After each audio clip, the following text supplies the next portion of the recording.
Bonjour à toutes et à tous. Aujourd'hui, nous sommes très heureux de vous retrouver pour la quatrième édition des Cafés de l'Histoire. Pour ceux qui ne connaissent pas encore le concept, c'est un projet impulsé par le groupe de travail Histoire qui consiste à vous faire découvrir le passé de la cime, les moments forts et ça en 30 minutes. Aujourd'hui, cette nouvelle édition portera sur l'épopée fluviale et elle est animée par Lucas Husson et Régis Boula. Pour les présenter rapidement, Lucas Husson est directeur d'agence Une rivière, un territoire Vallée du Rhin chez EDF Hydro et Régis Boula est historien et maître de conférence à l'UHA. Ils nous font aujourd'hui l'honneur d'être avec nous pour partager leur regard croisé sur l'épopée fluviale. Donc, toute l'équipe de la CIM et les membres du groupe de travail tenaient à vous remercier d'avoir répondu présent pour cette quatrième édition. Si vous avez des questions ou des remarques, n'hésitez surtout pas à les mettre dans le chat. Nous y répondrons en fin de conférence. Merci beaucoup. Je laisse maintenant la parole à Lucas et à Régis. Bonjour à toutes, bonjour à tous, bonjour Lucas. On va effectivement aujourd'hui faire un petit voyage dans le temps pour voir ce qui s'est passé du côté de l'aménagement hydroélectrique du Rhin. À la fois, on va aborder des questions techniques, mais on va également aborder des enjeux qui sont plus géopolitiques, puisque cette histoire est en quelque sorte un marqueur de la construction des frontières et puis ensuite du rapprochement franco-allemand. La première question que j'ai envie de poser à Lucas concerne très brièvement, bien sûr, les caractéristiques du fleuve, à la fois les caractéristiques naturelles, mais également certaines caractéristiques géopolitiques au début du 19e siècle. Bonjour tout le monde. Alors une petite croisière sur le Rhin. Alors le fleuve, il prend sa source en Suisse, Saint-Gothard, et il va parcourir plus de 1200 km pour atteindre la mer du Nord. C'est forcément un fleuve qui va parcourir plusieurs pays. Hein. On en compte six, pardon, la Suisse, le Liechtenstein, l'Autriche, l'Allemagne, la France et les Pays-Bas. Et quand il va arriver finalement directement en France, bah, il va capter déjà les eaux des quatre premiers pays que j'ai cités, Suisse, Liechtenstein, Autriche et Allemagne, et pour arriver directement en France avec un débit déjà qui représente plus de 1000 mètres cubes secondes en moyenne. En fait, on est sur ce qu'on appelle un régime nival. Hein, c'est la fonte des neiges des Alpes et tout ce bassin versant qui va venir alimenter directement cette partie du Rhin. Donc, en fait, ce qu'on appelle le Rhin franco-allemand, donc c'est cette frontière, et même au-delà, la partie que vous voyez en vert sur le transparent, c'est le Rhin supérieur. Et on a une partie qui est plutôt encore en amont, qui est le Haut-Rhin, entre le lac de Constance et Bâle. Voilà, à peu près géographiquement, pour situer le fleuve. Et géopolitiquement parlant, en 19e, si on peut préciser quelques bricoles peut-être.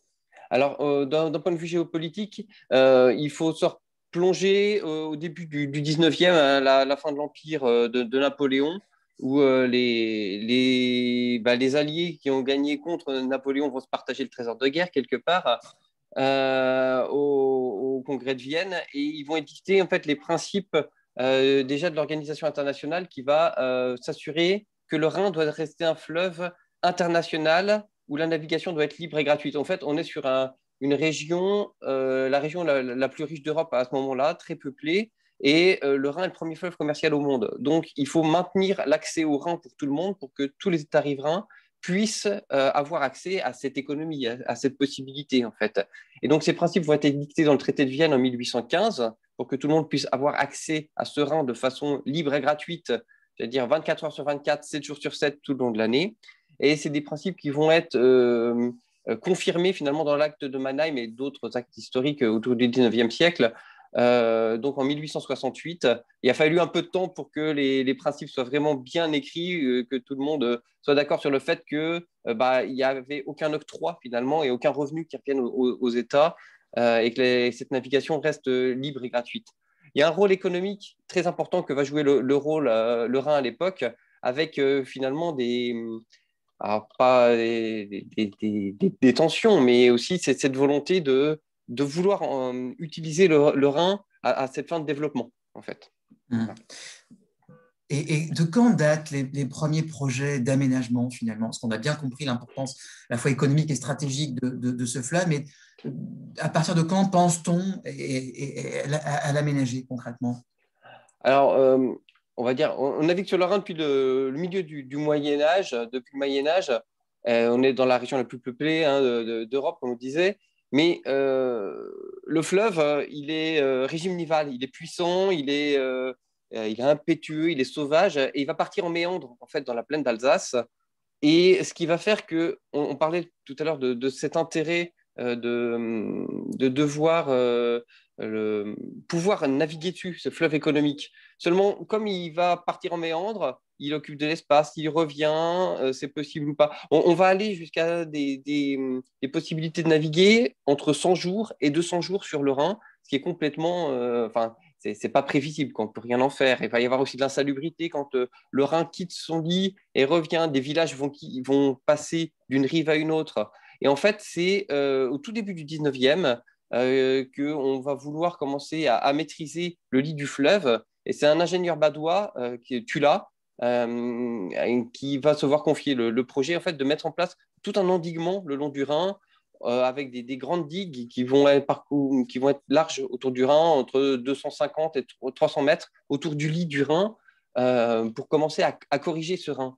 Et donc, le Rhin qui était en méandre, il va commencer à retrouver son lit, mais le fait d'avoir mis en place ces digues va faire qu'on va raccourcir en fait tout l'ensemble du Rhin de plus d'une trentaine de kilomètres. Donc, vous voyez bien que avec un même débit d'eau qui nous arrive de Suisse, de ce régime nival dont je parlais tout à l'heure, un cours d'eau qui est raccourci de plus de 30 km, eh ben, c'est physique. Le Rhin va aller plus vite et en fait, le lit du Rhin va commencer à s'affaisser. Donc en fait, ces projets d'aménagement qui arrivent au 19e, qui commencent à corriger le Rhin pour qu'on puisse naviguer dessus, et ça va être le cas justement parce qu'on va commencer à le maîtriser et on va pouvoir aller plus facilement, j'allais dire, entre la mer du Nord et surtout ce circuit jusqu'au port de Strasbourg, on va dire. Mais après, ça va commencer à devenir plus difficile et la navigation va affaisser le cours du lit, le lit du Rhin, jusque pouvoir découvrir, par exemple, au niveau de Kempf, donc au niveau du sud d'Alsace, ce qu'on appelle la barre d'Istein, qui est une barre calcaire, en fait, où le lit là, va s'affaisser entre 4 et 8 mètres. Et parfois, la barre, elle va être visible et les bateaux ne pourront plus passer, quoi. Et ça va être un passage très compliqué. Ce qui fait que, à l'époque, des bateaux qui pouvaient transporter jusqu'à 1200 tonnes jusqu'à Strasbourg, ils sont obligés de limiter la charge. Et s'ils veulent remonter jusqu'à Bâle, ils vont limiter la charge jusqu'à 500 tonnes, en fait. Tout cela, j'imagine, n'échappe pas à nos patrons mulhousiens qui ont quand même des projets de développement. Et on pourrait se poser la question de savoir quand, à la Société industrielle de Mulhouse, on commence à s'intéresser justement à l'aménagement du Rhin. Eh ben, voilà, typiquement, en fait, c'est là où va arriver la CIM et les idées de la CIM, et c'est cette volonté où on a finalement la convergence de ce besoin de navigation, des industriels qui ont les moyens et qui ont la nécessité finalement de pouvoir utiliser le fleuve. Et au niveau de la CIM, alors on retrouve des traces dans une séance de 1887 où on commence les membres de la CIM écoutent déjà des rapports sur la construction d'un canal qui serait parallèle justement au long du Rhin pour permettre la navigation, justement, ce point problématique entre Strasbourg et Bâle, pour remonter jusqu'à la Suisse, jusqu'à Mulhouse et Bâle. Et donc, il y a ces premières idées qui arrivent en 1887 à la CIM. Et donc, René Quéclin, qui va arriver par la suite, n'est pas le premier à en parler, hein, mais il va reprendre l'idée. Et en 1893, justement, avec l'idée d'y adjoindre, parce que ça commence à arriver à ce moment-là, une usine hydroélectrique et se servir de la force motrice du Rhin pour produire de l'énergie et produire de l'électricité. D'évoquer le nom de René Quéclin, on peut peut-être présenter ce personnage fondamental pour notre histoire, oui. qui est René Quéclin. Alors, René Quéclin, en fait, j'allais dire, un ancêtre, il est issu justement de tous ces industriels mulhousiens Il a écrit pas mal d'ouvrages aussi sur justement tout ce qui était force électrique, enfin force hydraulique, j'allais dire, canalisation. Il a fait ses études. Donc, il est vraiment alsacien, hein, au pied du Grand Ballon, à Bulle. Et il a fait ses études à l'École polytechnique de Zurich. Et puis, il va monter plusieurs entreprises et il va aller travailler jusqu'à Paris à la construction du métro ou aussi justement en Suisse avec travailler sur le tunnel du Simplon et la nécessité de mettre en place une source d'énergie pour pouvoir faire les travaux et jusqu'à aller justement, on va en parler par la suite, mettre en œuvre la société Force Motrice du Haut-Rhin justement pour la réalisation des aménagements hydroélectriques et du Grand Canal d'Alsace. Donc, on a des premiers projets qui datent donc de la période qu'on appelle la période du Rhin confisqué, jusqu'à ce moment-là, c'est la période de l'annexion. J'imagine qu'au lendemain de la victoire des Alliés après la Première Guerre mondiale, la question redevient d'actualité. Qu'en est-il du traité de Versailles et puis comment ces projets sont amenés à passer dans le domaine de la réalisation cette fois? Oui. Alors, en fait, ce qui va se passer, donc, 1902, René Coquelin, il présente son projet à la CIM qui commence à avancer. Et puis, on va y avoir différentes étapes, j'allais dire. On était à fin 19e siècle avec les premières idées. 1902, il présente son premier projet qui doit présenter justement à la Commission centrale pour la navigation sur le Rhin et lever un certain nombre de questions sur le sujet. On va dire que le dossier va être prêt aux alentours de 1910-1912. Mais là, arrive la guerre. Et en fait, ce qui va se passer pendant la guerre déjà, c'est qu'il va y avoir des comités de travail qui vont mettre en avant le fait qu'on aura besoin, côté français, de cet endroit stratégique qu'est le Rhin, et notamment pour la production d'énergie, en fait. Et on va commencer à travailler à ce sujet stratégique de mise en place d'un contre-canal, enfin d'un canal le long du Rhin, en l'aménageant avec les forces motrices pour pouvoir produire de l'électricité. On trouve les premiers travaux en 1917-1918 avec un certain nombre de pressions qui vont venir jusque le traité de Versailles de 1919. Le traité de Versailles, en fait, qui va mettre en avant le fait que la France a ce droit d'utiliser la force motrice de l'eau pour produire de l'énergie. Et donc, c'est la France qui va s'octroyer finalement, qui va avoir ce droit-là suite à la Première Guerre mondiale et suite au traité de Versailles, en fait. C'est notamment les articles 358, si je ne me trompe pas. Et donc, tout ça va faire que le projet de René Coquelin, il va revenir en avant et on va vouloir il va pouvoir être sorti des cartons, entre guillemets. Quoi.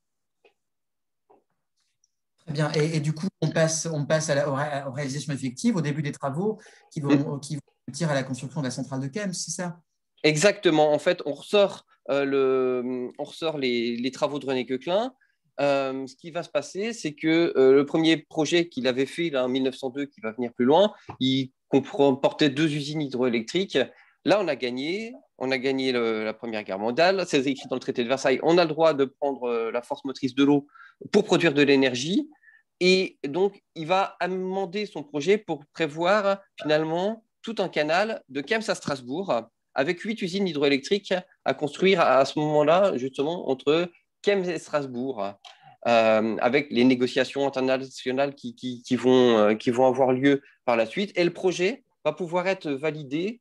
Et la Société des forces motrices du Haut-Rhin, qui avait créé René Coquelin pour mettre en œuvre son projet d'études, va demander une concession pour la construction de ces 8 usines et il va fonder la Société Énergie électrique du Rhin pour mettre en œuvre vraiment cette usine, l'usine de Kems, donc qui va commencer d'être construite entre 1928 jusqu'à 1932 avec alors je vous ai mis des photos d'époque. Là, on est en 1931 avec la construction d'un barrage au niveau de Kems qui va commencer à amener finalement cette eau et cette force motrice de l'eau vers l'usine de Kems. Voilà, ça c'est une fois l'usine terminée, à laquelle on va adjoindre des écluses, parce que je le rappelle, depuis 1815, la navigation est libre et gratuite sur le Rhin 24 heures sur 24, 7 jours sur 7. Donc il faut pouvoir permettre aux bateaux de franchir les ouvrages de production hydroélectrique, qui était cette première volonté aussi de faciliter la navigation entre Strasbourg et le Rhin. Le monument est inauguré en 1932. Je crois que même le président Lebrun fait le déplacement et c'est dire l'importance que revêt l'usine. Oui, c'est inauguré par Albert Lebrun, fraîchement élu président, enfin fraîchement président. Et c'était assez rare les usines ou les éléments de ce type inaugurés à l'époque. Mais c'est un chantier colossal, il faut bien voir ça. On déplaçait jusqu'à 3000 personnes pour la construction des usines sur le Rhin et de toute cette canalisation. Produit quel volume d'électricité? Elle produit quel volume d'électricité Alors là, on a 6 turbines, 6 groupes de 24 mégawatts. Alors, ça peut produire aujourd'hui jusqu'à 900 gigawattheures. Ce qu'il faut voir, c'est qu'à l'époque, on ne va pas produire tout ça parce qu'il n'y a pas le besoin en termes de consommation d'avoir toute cette énergie. Même le trop-plein d'énergie qui va être produit, l'énergie, ça ne se stocke pas. On ne sait toujours pas réellement la stocker aujourd'hui. Et donc, ce qui va être fait, c'est qu'on va écouler la production un peu vers Paris. Et également, on va mettre en place ce qu'on appelle la station de transfert d'énergie par pompage, ça s'appelle une STEP, du lac Blanc et du lac Noir à ce moment-là, pour réussir à capter cette énergie, ce trop-plein d'énergie produite. Donc, il faut bien voir aussi qu'à l'époque, là, on est en 1932, quand l'usine est produite, il n'y a pas toute cette interconnexion des réseaux comme on peut le connaître aujourd'hui. La France n'est pas encore aménagée de cette façon-là, quoi. Et donc, le fait qu'il y ait eu ce trop-plein d'énergie, quelque part, fait que on va en rester là pour l'instant, dans les projets de René Coquelin de l'aménagement globalement, parce qu'il va falloir… on n'a pas le besoin de produire plus que ça, quoi. Et ce besoin, au contraire, on va l'avoir au lendemain de la Deuxième Guerre mondiale, date à laquelle le projet est finalisé avec la construction de nouvelles usines. Il y a Haute-Marsheim, Fessenheim, Vogel-Grün. Exactement. Vous pourriez nous en dire quelques mots?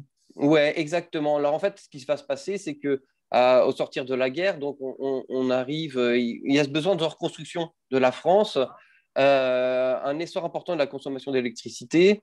On va nationaliser l'électricité en 1946 en mettant en commun l'ensemble des ressources et pour finalement aider à reconstruire le pays, quoi. Et tout cet essor important de la croissance de la consommation en France va avoir entraîné ce besoin d'électrification du pays. Et on va mettre en œuvre finalement la suite du plan de René Coquelin en mettant en place les usines et la canalisation au fur et à mesure, avec Haute-Marsheim qui va être mise en service en 1952. Voilà, toujours. Alors, je vous montre les photos. On voit l'usine avec les écluses qui sont à côté et toujours ce qu'on appelle le Vieux Rhin, ce grand canal d'Alsace qui permet la navigation et la production d'électricité. Et on continue 4 ans après avec l'inauguration, la mise en service de l'usine de Fessenheim et toujours les usines à côté et jusqu'à Vogel-Grün en 1959 au niveau de Neuf-Brisach, entre Neuf-Brisach et Breisach. Mais cette fois, j'imagine que vu le contexte géopolitique de l'époque, il y a des négociations qui sont menées avec nos partenaires allemands, j'imagine. Oui, exactement. En fait, mais ça va arriver dès 1954 parce que en 1954, il y a une négociation qui va s'entamer entre la France et l'Allemagne parce que la France aimerait bien qu'il y ait une canalisation qui se mette finalement, qui se fasse entre la Moselle, pour la Moselle, entre Thionville et le Rhin, pour pouvoir écouler sa lignite, le charbon, et récupérer la coque de la Roure et pouvoir être interconnecté. Mais voilà, on sent bien que ces négociations entre la France et l'Allemagne, derrière, il va y avoir besoin aussi que l'Allemagne ait une contrepartie. Elle aimerait bien récupérer, parce que vous voyez bien qu'avec ce grand canal d'Alsace, et puis qui prend la navigation et l'électricité, et le Vieux Rhin qui reste à côté, le cours d'eau naturel, l'Allemagne, sur cette frontière-là, n'a pas accès à la navigation. Elle ne peut pas avoir accès à la navigation. Donc, elle a ce besoin-là de pouvoir avoir accès à la navigation. Donc, elle va le négocier pour qu'on arrête ce grand canal d'Alsace à ce niveau de Vogelgrün pour que la suite ne se fasse pas comme ça. Et on va introduire la notion de feston, en fait, juste après, qui sont des mini-canals d'Alsace, si vous voulez, où on met en place un barrage avec un canal de force qui va sur le côté, avec l'usine de production d'électrique, les écluses pour faire passer les bateaux, et le cours d'eau du Vieux-Rhin, qui va permettre de contourner ces éléments-là. Mais la navigation peut se faire, et entre chaque élément, l'Allemagne va avoir accès aussi à la rive. En contexte, il faut voir aussi que l'Allemagne avait la crainte aussi d'un assèchement de la nappe phréatique avec cette construction du Grand Canal d'Alsace. Et donc, pouvoir remettre en place un Rhin naturel entre tous ces ouvrages permettait de réalimenter un côté agricole, j'allais dire, pour utiliser l'eau. Voilà. Donc, on a au final un projet qui était celui de René Quéclin qui a mis 75 ans, ou à peu C'est près, ça.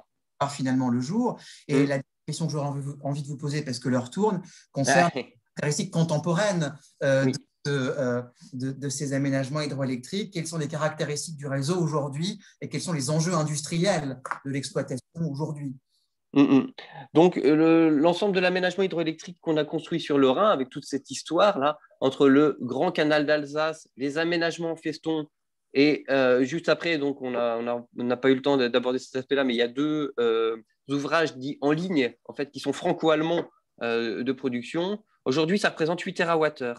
8 TWh de production en moyenne sur une année, c'est les 2 tiers de la consommation alsacienne.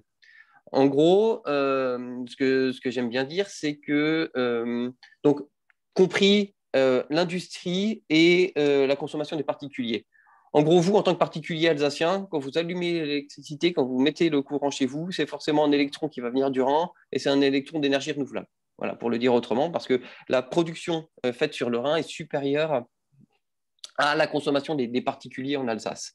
Et cette consommation, en fait, si on regarde globalement la production d'électricité, donc là, c'est une vision à 2019, on est sur ce qu'on appelle le besoin de production en ruban, hein, pour les besoins courants suivant les saisons entre l'été et l'hiver, où le nucléaire va jouer une grande part en France pour constituer ce ruban, mais le Rhin également va venir sur ce ruban parce qu'on est sur du fil de l'eau. L'eau, elle continue de couler, on ne la stocke pas, elle coule, elle passe dans les turbines, contrairement aux aménagements de montagne où on fait du stockage d'eau et on peut venir compléter. Donc voilà, aujourd'hui, le Rhin, c'est la première vallée hydroélectrique pour EDF en France avec ses 8 TWh de production. L'hydroélectricité, globalement en France, sur tous les producteurs, c'est à peu près 12% en France. Voilà. Je vous interromps puisqu'il est déjà 9h23 et en vous remerciant déjà vivement pour tout ça, mais il serait peut-être temps de passer aux questions. Et je crois qu'il y en a un certain nombre, Elisa, que vous avez repéré. Oui, merci Lucas, merci Régis. Alors, je reprends les questions. On a une question de Monsieur Bernard Meyer. Aujourd'hui, il y a combien d'usines par rapport au projet initial de 8 usines et combien il y a de puissance totale dispo aujourd'hui par rapport au nucléaire de Fessenheim? Alors, aujourd'hui, j'ai remis le schéma là en place. Il y a 10 usines de production de grande hydraulique sur le Rhin, avec des petites turbines qui peuvent être à côté. C'est-à-dire que si je vous donne l'exemple de Kems, on a mis en place des actions environnementales de remise en place du vieux Rhin et de récupération du Talweg du Rhin et de renaturation. Quand on va alimenter ça avec de l'eau, on en profite pour mettre une turbine pour produire de l'électricité. Globalement, c'est un peu plus de 1400 mégawatts de puissance installée sur le Rhin. Fessenheim, c'était 2 réacteurs tranches de 900 mégawatts. Voilà, Fessenheim, centrale nucléaire.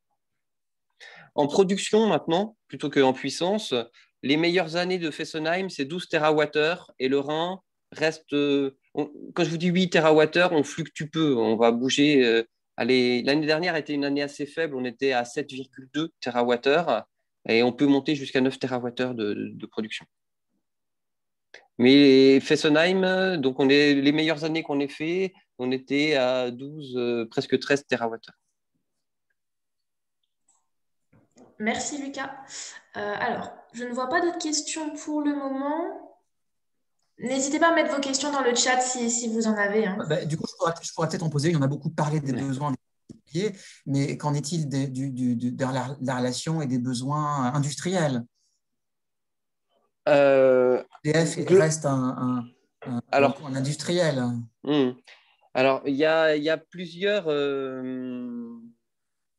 éléments de réponse. Globalement, la consommation en Alsace, ces dernières années, elle n'était plus trop sur une croissance globale. C'est-à-dire que le côté industriel, on sent la désindustrialisation, pour le dire autrement, en termes de consommation, mais c'est à la marge, hein, ça reste faible.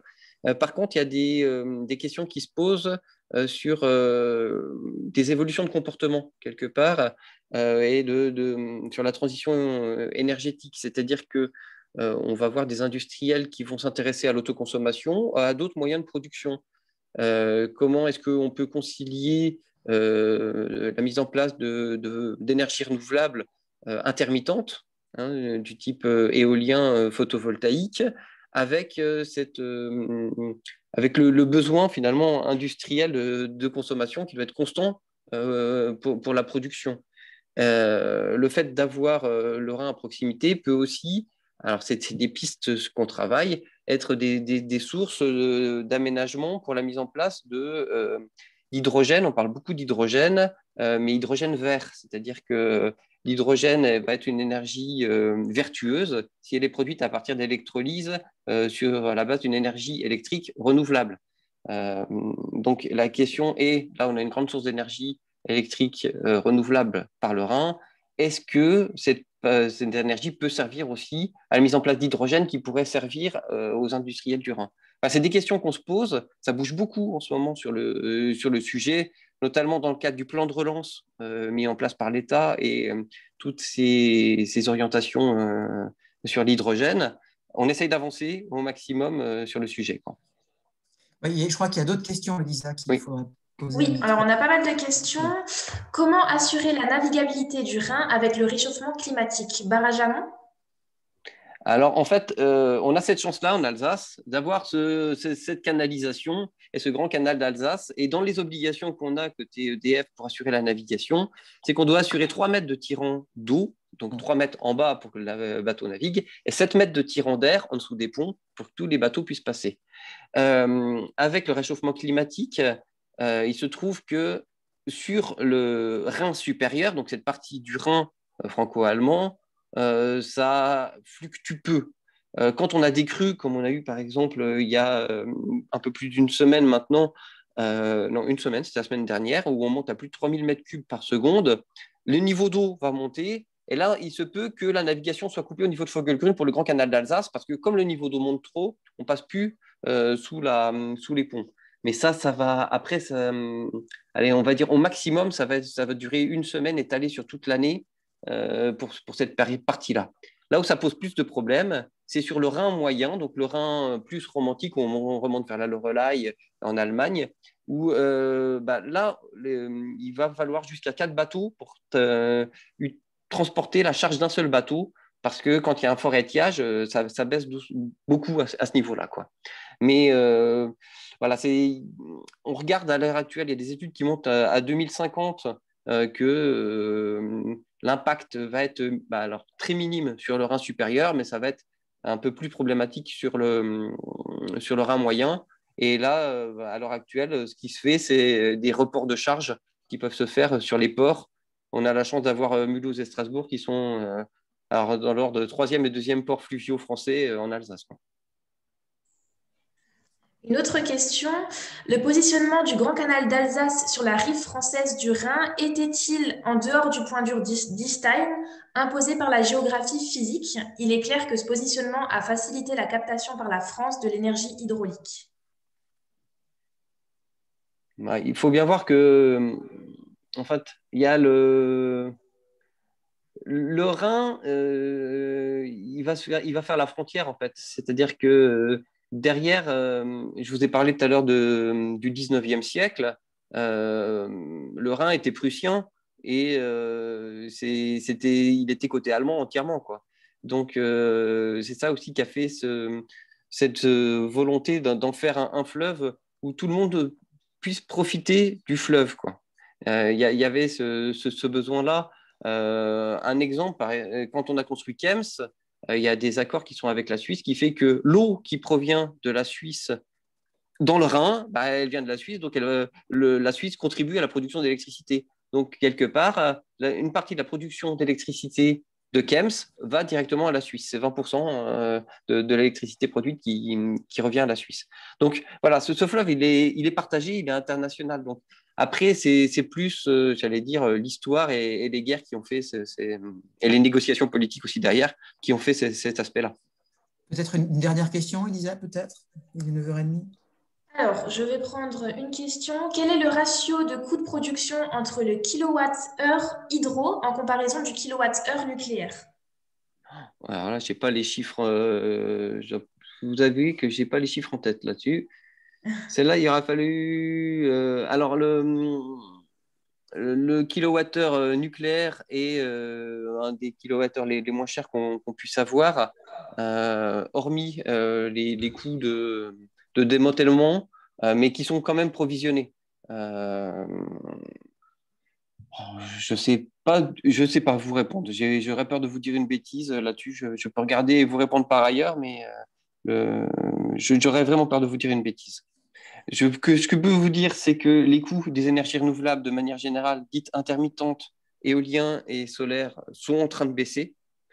On n'est toujours pas à des coûts qui permettent d'être concurrentiels et d'être aussi bas que le nucléaire et cette hydraulique installée. Et c'est clair que tous ces aménagements qu'on a pu faire au 19e et 20e siècle pour l'électrification de la France font qu'aujourd'hui, on a une des électricités les moins chères d'Europe. Merci Lucas. Je me permets de sortir le joker parce qu'on a eu beaucoup de questions, donc j'en pose encore une. Quels sont les projets de production d'hydrogène par pyrolyse le long du Rhin et quel est le potentiel du Rhin? Alors, par pyrolyse, aucun. Par électrolyse? Par pyrolyse. Par pyrolyse, je les connais pas. Ah. Parce que pyrolyse, pour moi, c'est pas de l'énergie renouvelable, si on va arriver par pyrolyse. C'est du vapocraquage. Par contre, tout ce qui va être électrolyse, on est en train de travailler à un démonstrateur, à se poser la question de mettre en place un démonstrateur pour pouvoir mettre en place ce type de technologie sur le Rhin. Mais à l'heure actuelle, ça reste des études, sachant que techniquement, on a les connaissances, on a les capacités, on sait faire côté EDF. Après, le problème, il est toujours plus économique, parce que quand on parle de développement durable, on est sur un triptyque société, économie et environnement. Et là, il va falloir qu'on arrive à mettre en place et ces usages et cette économie. Parce que derrière, sur l'hydrogène, il faut que les usages de l'hydrogène viennent compenser le coût de mise en place pour commencer à faire baisser de ce coût au fur et à mesure pour pouvoir aller vers de l'industrialisation. Voilà, c'est cette machine qu'on essaye d'enclencher globalement en France et en Europe, hein, de manière générale, sur l'hydrogène. Merci beaucoup Lucas. Merci Régis pour ce moment. Merci beaucoup. Merci aussi à tous d'avoir répondu présent. Nous revenons très rapidement vers vous avec plus d'informations pour la 5e édition. Merci beaucoup. Merci, au revoir. Merci, au revoir.